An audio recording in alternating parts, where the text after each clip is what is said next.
Explore Kapatisi TV.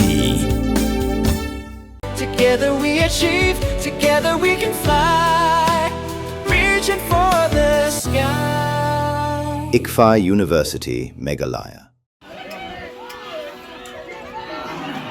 Ki artli ki kunhon yale kai football ki ba pau bha hakani ke jilla Meghalaya ki ban sami madan ru ya ka duran cup mantau snam ka Shillong Lajong football club bat ka Langsning football club ha ka khan yautrik unai tung aja pun riu kin hiar shakashnong Nongkhlaw ka badai ka shnong tung us im tirat sing ban Ïakhun persha ka wei ya ka wei ha ka jingale kai ka balong ru kum shibenta jong ka jingra khi kan ma buram ya ka lang khus ngiyap ka ba shispa khandai phuwei jong us im tirat sing ya ka ni ka jingale kai en pelong hamadan nongra Nongkhlaw Hakapor khat arbaji shiteng sngi bat hakapor lai baji janmien kandan ru ka final jong ka tirat sing cup araja phunriu balapnya da ka Nongkhlaw Social Cultural and Sports Association hakaba ka Nongkhlaw Sports Club kan Ïakhun persha ya ka pathar khama Sports Club hagani ka sngi ka bakraw jong ka hima Nongkhlaw ka badei ru ka jingrakhi ya ka jingdap sanspa snam jong ka hima Nongkhlaw anwan banyadan rengkat lang da menteri ka sarkar jilla uba met ba lengdo kum ukongsan.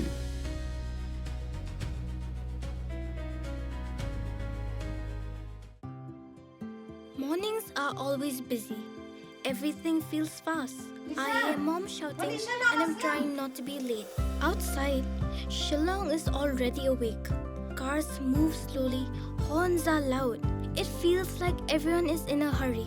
Then the STEM's bus comes in, bright and yellow, always on time. The caretaker waves and I feel okay. Inside, we laugh and sing. We share snacks, we help each other with homework. It feels nice. My parents know I'm safe through the STEM's app on Mom's phone. Because this bus isn't just a ride.